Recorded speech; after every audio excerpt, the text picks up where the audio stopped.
Hello, everyone. I'm Barbara Ham Lee. It's the second Friday of the month, which means it's time for our Another View Roundtable. Tavis Smiley and Dr. Cornel West are on a poverty tour. They say to bring attention to issues of the poor, but is it really another chance to bash the president? One Chicago television station perpetuates negative stereotypes of black men using a 4-year-old boy. And the mayor of New York pledges $30 million of his personal money to help young black and Latino men. Really? Carol Pretlow, Bill Thomas, and Wil LaVeist on the Another View Roundtable next after this news from NPR.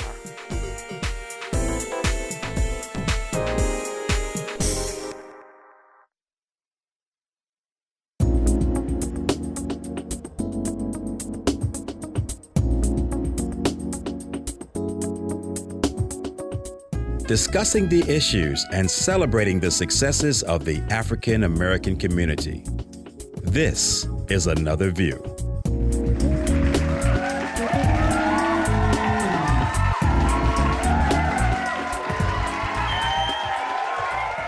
Good afternoon, everyone. I'm Barbara Ham Lee.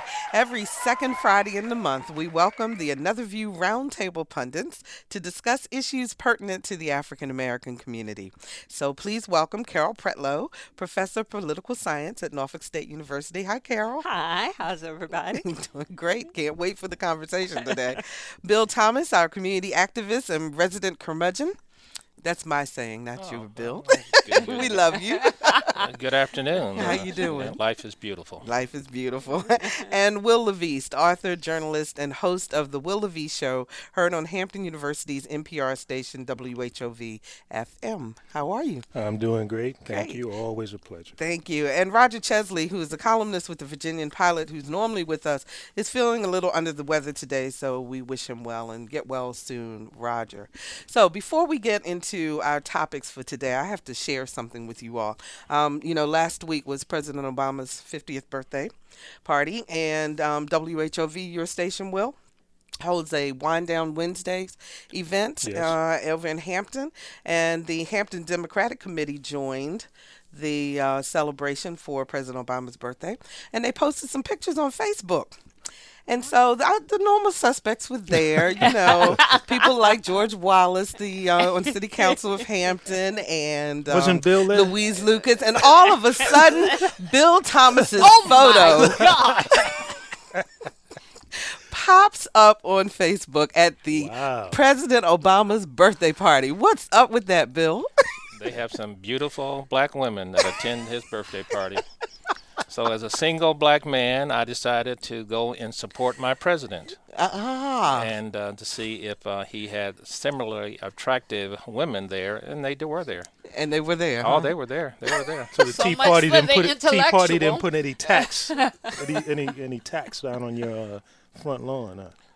No. I'm proud to say that I voted for President Obama, and. And it was a protest vote because I didn't think the Republicans were doing anything any different. But in a way, I voted for him because he was the best man at the time. He's been on this single black man thing for a couple of shows now. Yeah, you. Yeah, you. I think we're going to have to devote a special show to that. No, we won't do it. I'll just take one point of personal privilege since my daughter is moving to California at the end of the month to go back to school.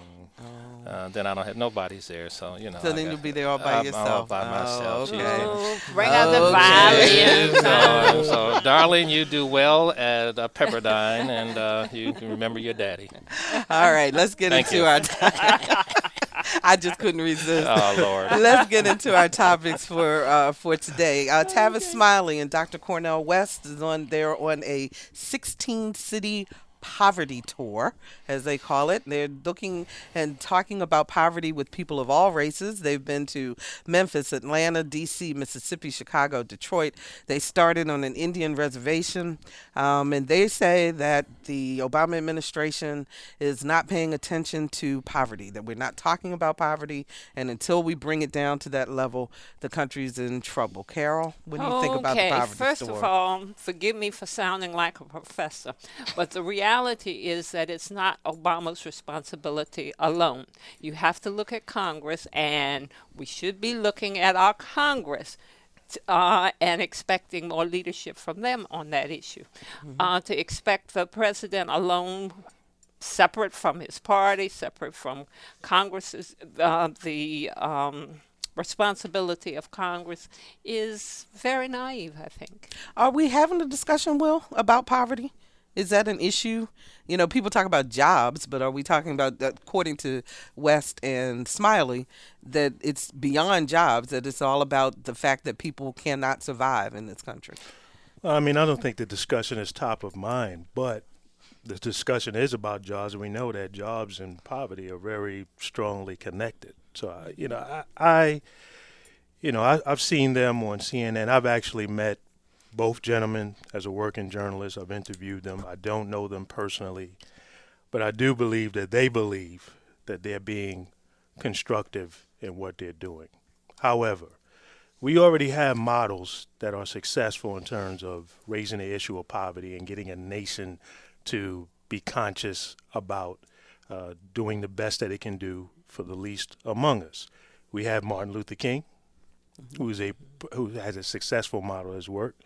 You have Gandhi, who King was inspired by, successful model that worked. And ultimately we had Jesus Christ, who is the ultimate example of doing something about the poor, raising the consciousness, and confronting those in power. And what do those three have in common? Self-sacrifice and actually empowering the poor to do something for themselves. So I would ask the listeners to ask themselves, as they see these gentlemen going around on a bus, are they exhibiting self-sacrifice? And are they empowering the poor to do something for themselves? I would venture to say to you that Tavis and Cornell are very much following in a model that we've seen out there of media personality / entrepreneur / activist. Well, it's interesting, Bill, that Tavis Smiley says, and he and both Cornell West said, they were willing to die for poor people, that they were following the tenets of Martin Luther King, and that the rest of the country is not. That is really an insult on Martin Luther King and the gentleman you just mentioned, the two, and of course Jesus Christ. The one thing that Martin Luther King did do, and I agree with you, Will, 1,000% with what you just said, very eloquently and very nicely, and I almost don't have words to even go beyond what you said. But just to put this in this context, Martin Luther King died in poverty. He could have been as rich as he could have been. His family was so impoverished, his wife had to go out and try to sing to earn a living to pay their mortgage. That's how far down they were, because this man selfishly gave his life, his riches. He could have been the richest person in the world. These two guys, I don't even want to mention their names really. They're nothing more than poverty pimps. It's an insult. It's incredibly bad act. And the worst thing of it all, and you getting back to my supporting or being at a Barack Obama event, for the first time in the history of our 369 years on the face of this great land of America that was first came here, 20 indentured slaves right outside Hampton, the first African-American born within the city of Hampton, that we have an African-American in charge. And these two fools, idiots, I mean, they're playing right into the hands of the racists, the Klan, and everybody else. I don't care. I'm not going to be outspoken with Mr. Obama. On principal issues, I am. But on these kind of issues, you just go and try to figure out how to do it yourself. As Will has said, there's no reason for them to try to get out here and outdo this man. It's that head Negro in charge mentality, crabs in the barrel that we have, that plays to why we have so many people impoverished, in my judgment. Hunger strike. Where's the hunger strike? I mean, again, if where's Tent City? Okay. Where's Tent City? Right. Yeah. And go ahead, Carol. That poses a question that I would have, and I know so little about this, is what methodology are they using to bring attention to the poor, and what methodology are they going to use to help get people out of poverty? Is it going to be educational? Is it going to be political? Is it social, cultural activism? What are their missions per se, and how do they anticipate activating these missions and getting them? None of the above. That's a good point, that they say that they're trying to hold President Barack Obama accountable for the things that he said that he was going to be doing when he was running for president. That they claim that this is the reason why that they're doing this, But to hold him accountable. There are no two smarter ahead, political activists than those two gentlemen to know that that man had to get elected on his platform. Exactly. He had to get elected. And now they're so smart, and that one man, while he even teaches at an elitist university, teaching rich white kids about black history. I mean, it's really a joke. That for them to do this, it's. So you see it as much more of a negative than a positive. Will, do you think that there's any outcome to this at all? I mean, in terms of or will this go any further than just a publicity stunt? Well, I think the outcome, we're having the discussion right here. So there's always something positive that you can pull out of a situation. But the bottom line is, as I've said, as we've all said, we have the models for how you raise Already there. the consciousness of a nation.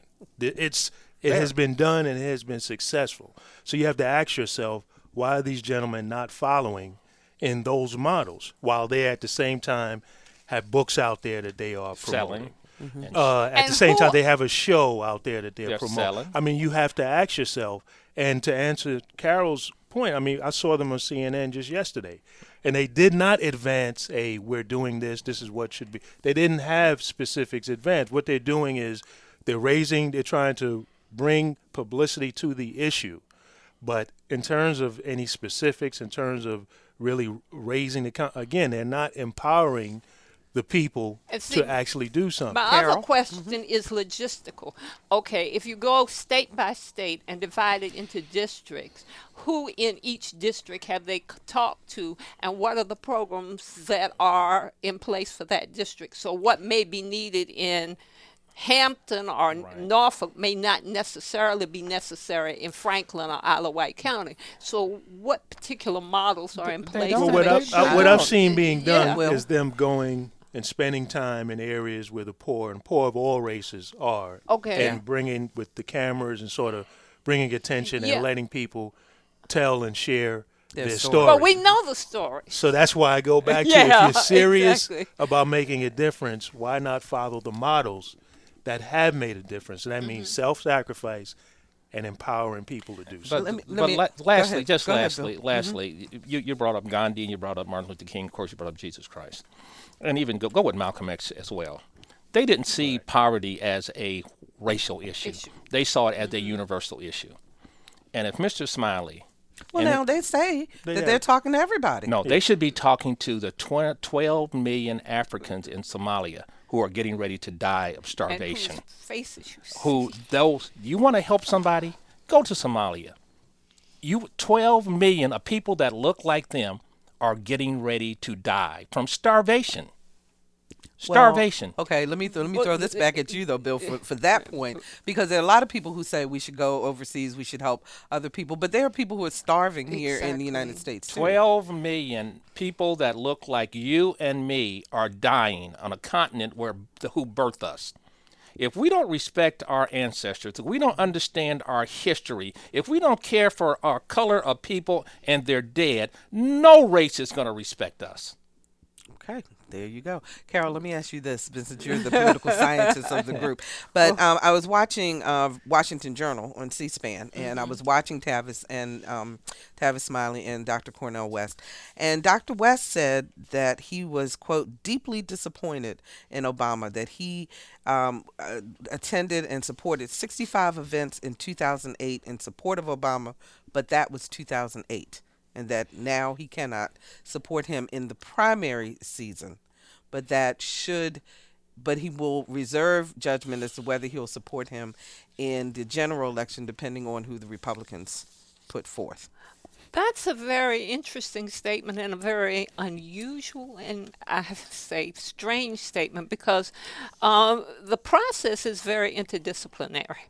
And so if you do not activate yourself on the local and primary level, then that means that the person does not even have a chance on the upper level. So I even tell my students, don't look from the top down, look from the bottom up. That's how the process works. And I'm astounded that Dr. West would say that. Well, And to that point, you actually raise another successful model that we find in action right now is what the Tea Party has employed. Whether you agree with them or not, what they have done is gotten themselves organized around issues Exactly. and have got themselves engaged at the local level and the state level and gotten politicians in place who will advance that agenda. Again, we have models that have worked. Whether you agree or not, there's a lot to be learned there. If you really have a passion for the poor and these issues, then organize yourself, get people in place who will advance those policies, and move forward. But you left one point out with the Tea Party, my fellow Tea Party members, is principles. Don't believe in men and believe in principles. Don't trust men or women. Trust principles and good ideas and people that act on that behalf. Well, I don't know about good ideas, so. Yeah. A good idea is to tell the parents to raise their kids and stay with them and make a home for them so you won't be in poverty. Well, I don't know. You Carol? just mentioned Martin Luther King being in poverty, and I'm pretty sure when you look at that lineage, you see people who were educated and who were helpful and who did all. So it might not be just the staying in the home that is necessary to elevate someone out of poverty. Well, no, because we used to have this little village thing. So when I got out and did Well, things, that's true. there were people who came in, brothers and sisters and uncles and daddies, and his daddy overlooked his household while he was alive. So no. Exactly. So no. Okay, well then that's a nice segue into our next topic, which is Mayor Bloomberg in New York says that he's going to give up $30 million of his personal dollars in order to help young Black and Latino men. He says that they are the most that Blacks and Latinos are not fully sharing in the promise of American freedom. And so the whole program is $130 million. He's given 30 of his personal money. George Soros, who is another millionaire, is giving 30 million of his money. Surprised that someone would step up and do this? And do you think it'll work? Is it tax deductible? Always the cynic. Whew. Bill, expound on that. These men aren't doing anything for no Black or Latino kids. They're doing something for themselves. If Bloomberg, which I am really, really surprised and disappointed, with the note I sent you folks, that the advice that he should be giving, the value, value isn't always in currency. Mm-hmm. Value is in what people articulate to other folks so they can understand how they got to where they were. If Mayor Bloomberg was truly interested in helping these supposedly underprivileged, denied folks, he would tell them what he did and what his people did as a Jewish race. They were slaves. And they appreciated slavery. They were slaves. King Pharaoh had them as slaves. And I lived in a transitioning Jewish community, and they used to always talk about that and how they would never forget that. He should tell them how he goes home every night and raised and talked to his kids and made them do the right things. He should talk about education being the mother's milk of the Jewish community. He should talk about that. The money is not going to fix the problem because it is not a money problem. Okay, but let's talk about what the money is supposed to do, because it might get to your point. Okay. Not like he's handing out bills to the brothers. Exactly. He's not handing out the money. He handed out a tax deduction is what he did. What he's doing is, first of all, they're going to promote remedial math and literacy classes in the morning and Waste of time. Hold on, let me finish. And pay the students for internships in the afternoon to keep them involved in terms of remedial math and literacy classes. Mm-hmm. For the first time, the education department will specifically tie the success of Black and Latino boys to the grades the city gives the schools each year, which will determine whether or not those schools can stay open. Mm-hmm. The probation department is going to bring the probation officers into the neighborhoods so that they can be more in tune with what's going on with these young men. Or get early training when they go to jail. They'll already know the probation officer. They're going to meet up in 10 years. They're going to pay the neighborhood. They're going to go into the neighborhoods and find 900 paid mentors, most of whom have been in trouble themselves, to try to help these guys move along. And then they also talked about some very common sense things, such as encouraging young men to get driver's licenses or official IDs, because you need that in order to apply for a job. So those are some of the things that they plan to put into place. in order to make this happen. Bill's rolling his eyes. Carol, what do you think? Well, on the surface, it sounds good to me because often with young people, you need people who actually know them and sometimes people who have experienced a similar problem to address them. And sometimes people who can have very practical approaches to things that maybe they are not getting in school. I'm not an expert on educational policies, but I do believe that sometimes, being a person who flunked algebra 8 times, that it takes somebody. And it got through to me because the person said, okay, do you understand money? And I said, okay. It took somebody who was not an educator to explain it. To explain it to you. Who was that somebody? He was a guy in our community who was a mortician in Is our that back to your community. point, Bill? Yes. Yeah. So the village needs the help, and Yes. you don't need these other Kick the programs. outsiders out. I mean, But- we Oh, But- what? The outside. ahead, He's go the ahead, mayor, Will. He's the mayor of the city. he's How is it? I mean, ahead, that's Will. government, but y'all go right on with your government. No, Well, no, wait no. a minute. And probation officers who have worked with these I don't want no people, probation officers coming in my community. I don't want them in my community either, but in terms of being able to interact with I don't young want men my who are kids in interacting with probation officers. trouble. Your kids don't need Wait it. a minute, hold on there. The initiative is aimed at 315,000 males in New York between the ages of 16 and 24-year-olds. Too late. So, It's already too late. But go on. Go on. Will. as a native New Yorker, Okay. born and raised in Brooklyn, Okay, yeah. I am the journalist in me is concerned because, again, as Bill did point out, it's a politician who also has presidential aspirations. So, what is this potentially the groundwork being laid for something later? As Carol said on his face, I think that those programs, those initiatives sound good. I'm concerned too about the fact that they're race focused as opposed to across the board and addressing the issue, which is about poverty. And that's what is tied in with crime, and that's what's tied in the lack of education. So why I'm concerned about it being race focused, because if it doesn't turn out well, then what are you going to surmise from that? Well, I tried to do something for these blacks and Latinos. There must be something in there, Even the blacks black and and Latino DNA. There you That go. why this doesn't on. work Thank out. you, man. I mean, geez. So I think what is No. again, if we can go back even to the earlier discussion, if you want to really do something, again, I grew up in that environment, You're right, man. and I understand that if you want to do something, you have to empower people with a sense of hope and a sense of self-determination, and you have to eliminate the obstacles that a lot of times are very, very much race-based.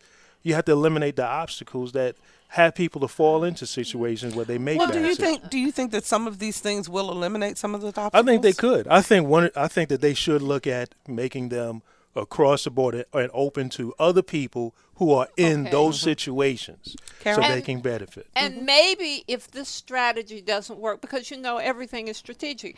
If this strategy doesn't work, then you say, well, okay, this didn't work. Now, what's our plan B? But So- but the journalist in me tells me that the There's politician is already saying, have- "Look what I did." Yeah, And but you I can't help these just I help these little Mexicans and little black folks, and because they can't help themselves, and no, you guys, but you're confused. all of It us is not a have strategy. different One at a time. motives that are.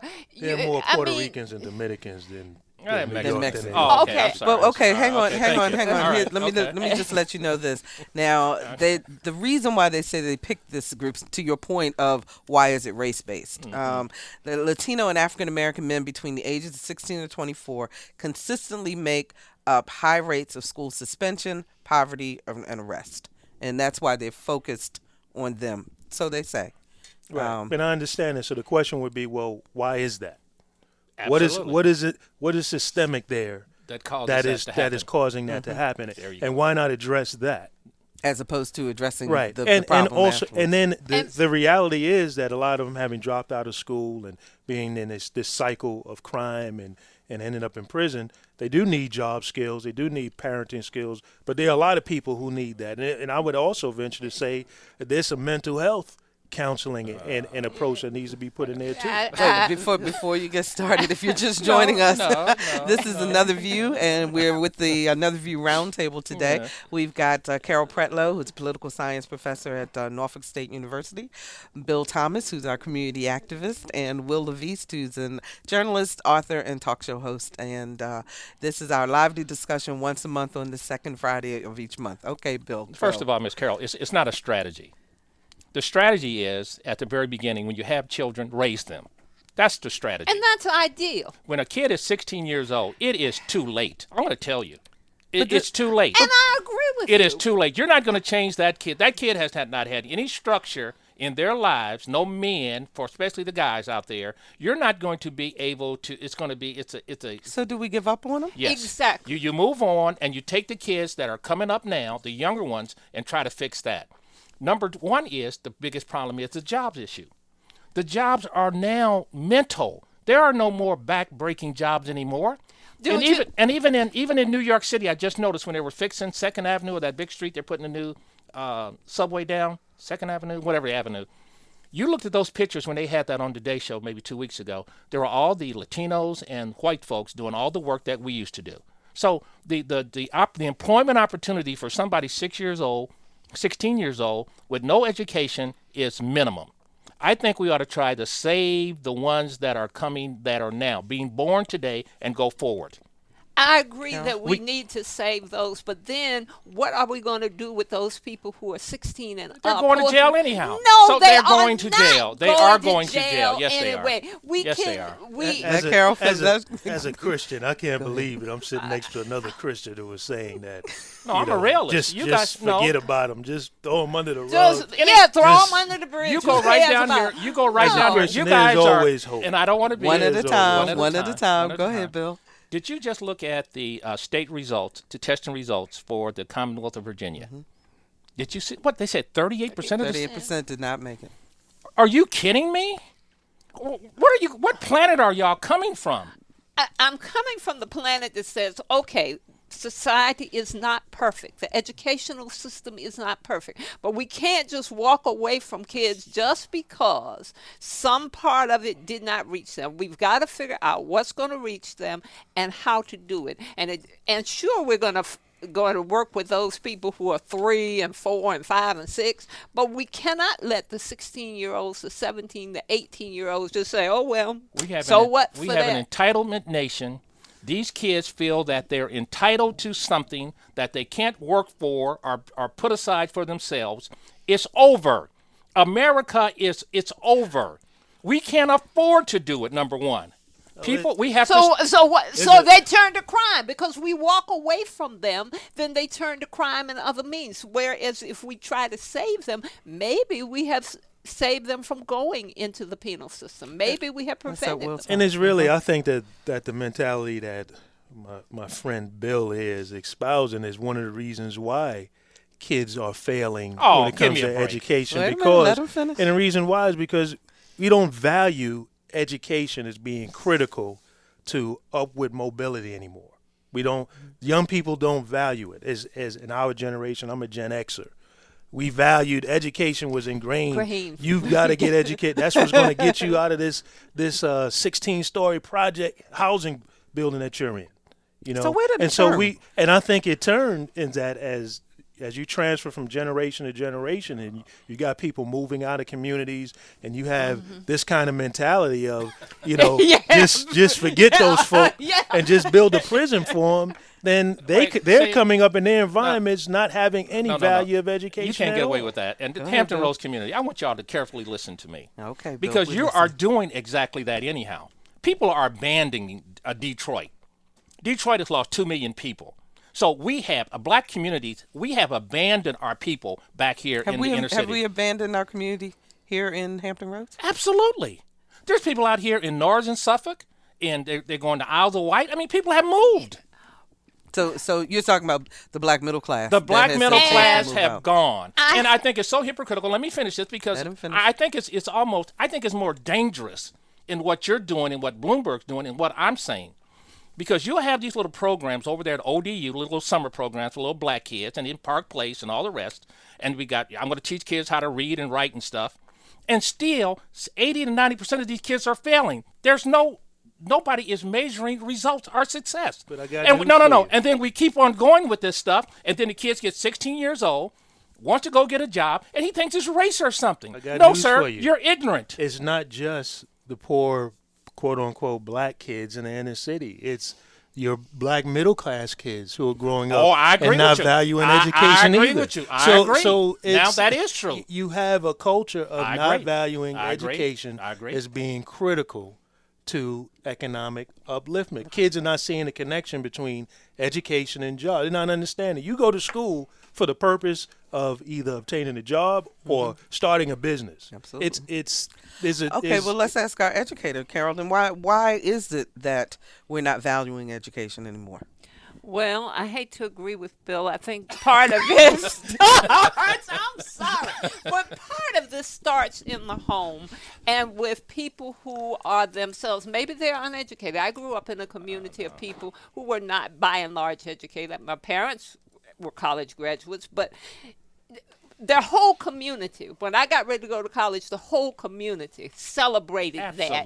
And when I got to law school, the whole community. So we need that connection, and part of it, when the middle class moved away, me included, moved away, we forgot that we have a responsibility to those people who are there and to help them. So you agree, but you're espousing that same No, because as a parent, you know what I'm talking about. It's not only the little poor kids anymore, it's the middle class kids now. And as a parent, he knows that from his own daughters. But what I was going to say is that even though we moved away, we forgot the fact that it's reaching back and lifting up. And so when we move away, we still have to engage ourselves in the community, participate in that community, and do the things that help the community. One of our listeners just sent us a note saying that he thinks the Bloomberg's idea is great, but it won't work because it's run by the government. Yes, absolutely.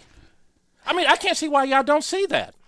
Because they're not doing it for just to be doing it. They're doing it for another reason, number one. And number two, parents have got to raise kids. One other quick point here. I was just down to the Juvenile Justice Committee meeting they had in Richmond the other day.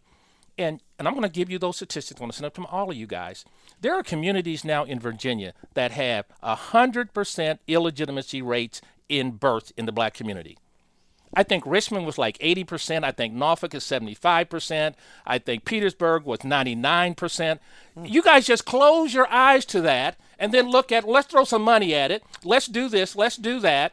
But at the same time, you have these little black-run Negro programs that they have going on around here. But you don't see my kids there. You don't see your kids there. You don't see Judge Gerald Jones's kids there.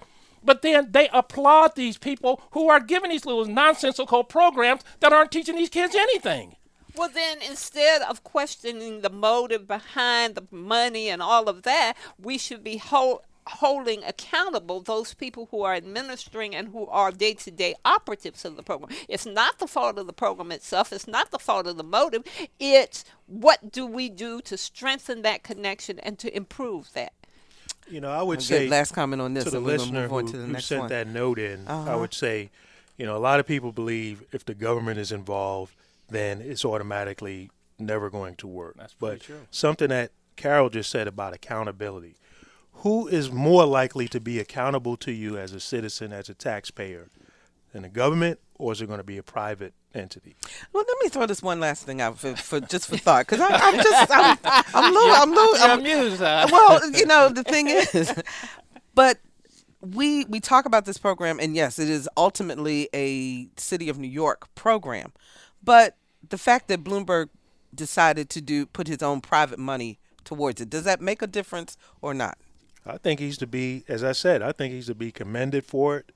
But I'm also believe that you ought to be cautious because no businessman just puts money out of it, whether it's from his foundation or his personal checkbook. No business person or politician just does it for that reason. All right, let's move on to our next topic. 4-year-old is we don't know if he was witness to, but he lived in the neighborhood where there were several shootings of young people in Chicago. This happened back in June, and WBBM Television, which is a CBS owned and operated station, ran a story about the shooting, and they got a reaction from this 4-year-old. I want to play a clip which you'll actually hear what aired on television. Meantime, 2 teenagers are wounded on the city's south side. It happened at East 74th as an 18-year-old man and 16-year-old girl were hit while standing on the sidewalk. The male's in good condition while the girl's expected to recover. And kids on the street as young as 4 were there to see it all unfold and had a disturbing reaction. No, I'm not scared of nothing. When you get older, you gonna stay away from all these guns? No. No? No. What do you want to do when you get older? I'm gonna have me a gun. Now, that makes it sound like the little boy says he's going to grow up and get him a gun. He's going to be a gangbanger, too. Now, I'm going to play a clip, a reenactment by our producer, Lisa Godley, and our audio engineer, Perry Smith, who read the actual transcript of the entire interview. Let's take a listen to that. Boy, you ain't scared of nothing. When you get older, are you going to stay away from all these guns? No. No? What are you going to do when you get older? I'm going to have me a gun. You are? Why do you want to do that? I'm going to be the police. Okay, then. You can have one. Will, you're the journalist on the panel. He says, I'm going to be the police. That's why I'm going to have a gun. As opposed to the story that aired that just said, I'm going to get me a gun. What are your thoughts on that? Well, Lisa, being the classy lady that she is, also cleaned up the language. Absolutely, in there because she did. the reporter actually cursed as well, used the word D-A-M-N.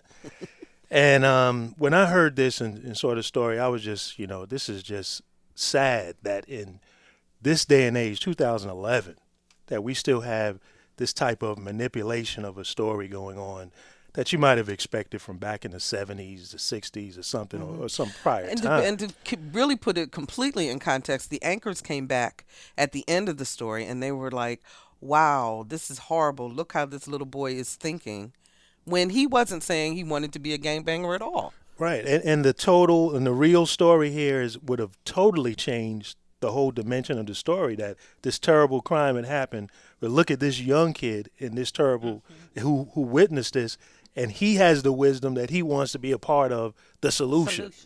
And it's just amazing that they just, again, in my profession, this is so often, it just, you would think that younger generations that have come up now and have seen differences in race would not be of the mindset to continue the same negative narrative of, young blacks and they're all violent. And look at even this little 4-year-old kid. He's, ready to be take his place among the violent ones of having a gun, when he's actually saying, I want to be a part of the solution. But why is it so easy for media to still portray black men in such a negative light? I really don't know. It's sad, but it's a fact, and it's one of the facts that a lot of middle class or well-to-do or educated African Americans have left the inner city to break away from it and send their kids to charter schools and private schools to get them out of that cycle. I mean, it's just it's truly sad, and I don't know. This whole thing is just kind of upsetting, the fact that they would even do this, but it's done all the time. Well, there's so many different levels. First of all, from a journalist perspective, talking to a 4-year-old. Where's the parents? And where's that's the permission? From the legal perspective, who gave them permission to interview this 4-year-old? And were the parents there? Did they sign a consent for this child to be interviewed? Because there would be a question if I were the parent as to the consent, and a 4-year-old cannot consent. You're thinking rationally. They're saying this kid doesn't have any parents. I mean, you're not nothing. I can talk to him any kind of way I want to. They have 100% illegitimacy here. They don't respect anything. Kids get shot here every day. Where's the preachers? Where's Cornell Wild? Where is the folks down there talking about? No, I call him Cornell Wild. The West, I'm not going to say anymore because he's disgraced all the good stuff that he's done. I cannot go with West anymore. He's now a comedian. He's a writer. He should get into fiction. He should go TV and write a book like Mr. Wild did. But my point is, why? The kid has no parents. That's what they think. They can talk to this kid like this, curse in front of him, because we don't demand the respect that we should. But that's all of what you're trained as a journalist not to do. We are supposed to be the ones who will convey and translate and interpret, not in a biased way, but try to put things in proper context so that the society as a whole can get the truest picture of what actually happened. So to have that whole tape and go back in the control room and you know how this works. You listen to the whole tape and you know what you have. Absolutely. And to piecemeal and change that story. The more frightening part of this too, to me, is the number of layers that a story goes through. That this could actually wind up on the air without somebody at some point stopping it. So it would seem that the mentality kind of flowed through the entire process of approval, which is a problem, and that goes back to why places like National Association of Black Journalists and others keep harping on the fact that we have to have people of color in decision-making roles. And then you got the Maynard Institute, which is actually the someone within the station sent the full tape and transcript to the Maynard Institute, which is an journalism education organization. But I think the problem is deeper. I think the problem is deeper because there's a wildly speculation that if Rush Limbaugh or Sean Hannity had done anything close to this, there would be a FCC investigation. You'd have Negroes marching out in the street. You would have the NAACP, all your good friends, West, and all of those guys out there, Al Sharpton. It's the dignity of our people and for standing up for principles has sunk so low. Where are the ministers in Chicago? Where is the NAACP? Where are people saying? Let's say if Rush Limbaugh would have said Negro, they had an FCC investigation over him. What's interesting, Bill? They showed this clip to the NAACP convention in Los Angeles, and there was a lot of talk within the conference. But nothing did else. You hear anything else about it, Carol? No, I didn't hear anything else about it, and I'm shocked because, like you, gee whiz, I hate to agree with you, but.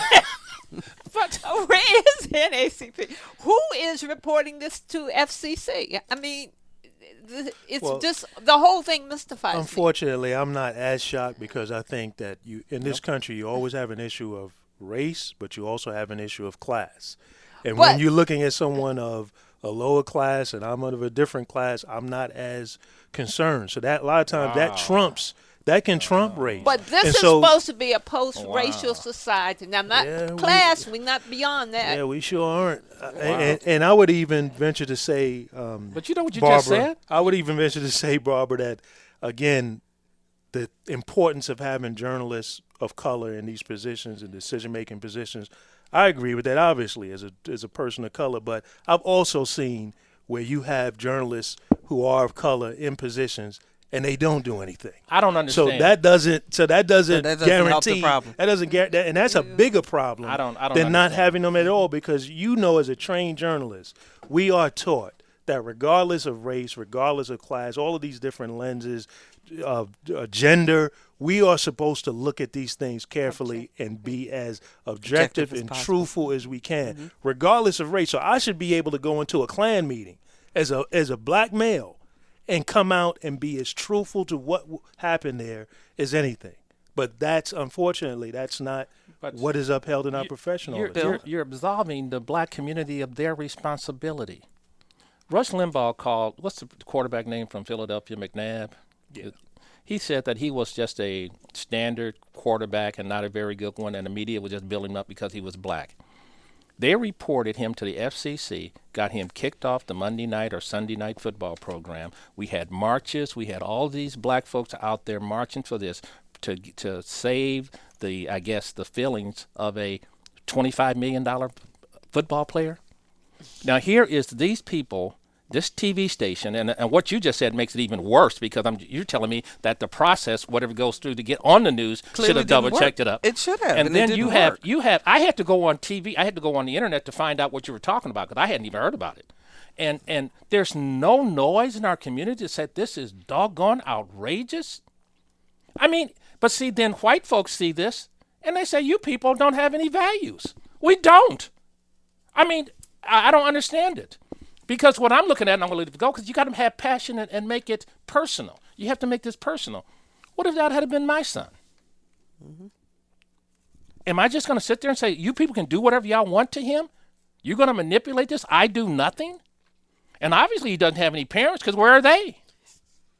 Well, that does come down to the whole issue of what will it take, do you all think, to get the black community to take a stand, as you said, Bill, on any issue then? If we can look at a 4-year-old and have him portrayed in such a negative way, and no one, including, at least from our knowledge, I don't know what the NAACP did with it once they saw it at their national convention, but I haven't seen any local press on it.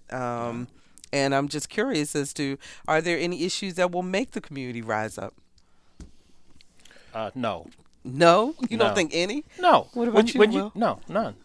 I think what it comes down to is individually you have to do and be responsible within your sphere of influence. You have to do what you're supposed to do. And then the leaders of these various organizations that are active in the community, they have to get united and get focused on real issues that are going to help empower people to be able to help turn their lives around. What we have are, again, it's an issue of class that's going on at play too. You got a lot of the leaders of these different organizations are of a different class and have different interests. And so they're not going to be as committed to a particular issue having to do with someone of the poor, or a little kid that looked like little Tyrone that appears to not have parents around. His parents may have been around. His parents may have been inside. We're condemning the parents because the child was outside and some reporter stuck the mic in front of his mouth. I condemn him from having that kid out there. It doesn't mean that the parents weren't around. Nancy Holloway, little white lady, very, very attractive lady from Alabama, Mississippi or someplace, got killed in Aruba. And that story went on and is still going on. Another white lady just got kidnapped or something over in Aruba, because it's all on the news this morning. Oh, yeah. And they can't find her. It's national news there. And two white teenagers had their car rear-ended in Virginia Beach, and Bill O'Reilly made a national case about Mexicans driving around here without driver's license. And it was a national story. You have this black little sweet boy exploited by a process that should have been done with and dealt with. Yeah. And nobody says nothing? What kind of people are we? I mean, I don't understand. People have said something. This is why it became Nobody's, a no, news no, issue. no. I mean, Barbara had brought it up. What's really interesting, though, is that apparently there have been no punitive repercussions to the people who were involved in putting the story together. There definitely should be a suspension, if not an immediate fire, because if you had the tape, and it was either a deliberate act or just a total bungling of a mistake. It's a deliberate act. But there needs to be either an immediate suspension leading to a fire, because it amounts in a lot of ways to plagiarism. You know, a lot of times, though, people will say, well, there's this evil, thought process. What I wonder is it an evil thought process, or have we just become so used to or so indoctrinated that this is the way it is that no one even thought about it? What do you think, Carol? Yeah, I think that's part of it. I think also the idea that, you got to be sensational to get people to listen, and let's maximize the sensationalist aspect of this. And even if it does create controversy, then more people are listening and more people will listen to us. And I think that's kind of a balancing act for a lot of news stories, because I've heard other stories that are not as racially divisive, but even the way they reported the budgetary process and the way that we looked at Congress, was like, wait a minute, let's go to the document, let's look at but we take bits and pieces, and those bits and pieces are played over and over and over again to maximize listenership. I think it's more universal. I think you so? got your head stuck in the sand. What about Haiti? What about the victims of Katrina? What about the 12 million Somalians who are getting ready to die from cholera and from starvation? I just think it's, when you have a public school that's 70% African American in the city of Norfolk and in Richmond and in Petersburg, which is 80 to 90%, and you have less than 70% of these schools successful? I mean, why aren't we marching in the streets? And I don't care what you say, Bloomberg can give another $100 million and bring it down here to Norfolk. And you don't educate this population and get them ready and prepared. Speaking of that, though, do you think anybody would ever do anything like that in the Hampton Roads area? Okay, I guess that's a reaction. Oh, they would. They take $15 million out there. I understand this little controversy that our good friend who's supposedly sick today is involved in Park Place and build some YMCA for give them $1 million and some odd dollars. And no, I'm talking about a specific individual. I'm not talking about a we government. don't have the kind of wealth. I mean, this region doesn't have the kind of wealth that Bloomberg and DC, and New York has. We got less than a minute, so Will, I'm gonna let you have the last word. I don't know. I think some of what Bill was saying is correct, but it also is a little different because you're talking about what kind of stories do you choose to cover. Mm-hmm. This issue of taking a tape and deliberately changing the context of what the little boy said raises to the level of seriousness as high as plagiarism. Mm-hmm. So it should be dealt with on that level. And I think that, as I said, media suspension or, at best firing. Okay, then with that note, round table, I really appreciate you all being here again. Carol Pretlow, who is political science professor, at Norfolk State University. Bill Thomas, who is our community activist and also works over at Hampton University. And Wil LaVeist, who is a journalist, author, and talk show host at WHRV-FM, our sister NPR station over in Hampton. Thank you so much for joining me. We'll see you next second Friday in September. Yes? God bless America. Okay. And we'll be right back. Brother, strong brother, and there is no one above you. I want you to know that I'm here for you, forever true. He's misunderstood. Some say that he's up to no good around the neighborhood. Well, for your information, a lot of my brothers got education. Now check it, you got your walls. Song very appropriate for our discussion today. I am so excited to share this bit of news with all of you listening to us right now. A huge shout out to producer Lisa Godley and the production crew here at WHRO. We won a national award this past weekend for our documentary Code Switching. We were given a Salute to Excellence Award for Best Documentary in Medium to Small Television Markets by the National Association of Black Journalists. Lisa traveled to Philadelphia to accept the award in front of journalists of color from around the world. It is quite an honor, and we want to thank the Clark Janus Foundation for production support and Mr. Robert Nussbaum, who brought us the idea and who truly is our hero. If you haven't seen Code Switching, I encourage you to visit WHRO.org and watch it there. It is powerful television. And if you're listening to this program, we'd love to hear from you. Please check out our website, anotherviewradio.org. There you can sign up for our eView newsletter, a once-a-week reminder of upcoming shows. You can also listen to the podcast of this or past shows, and you can send us a note and tell us how we're doing. We're also on Facebook, so friend us. Next Friday is the first official day for light rail travel in Norfolk. We'll talk about how this new mode of transportation could impact the economic growth of the African American community. Thanks for listening. I'm Barbara Ham Lee, and we'll see you next Friday for Another View.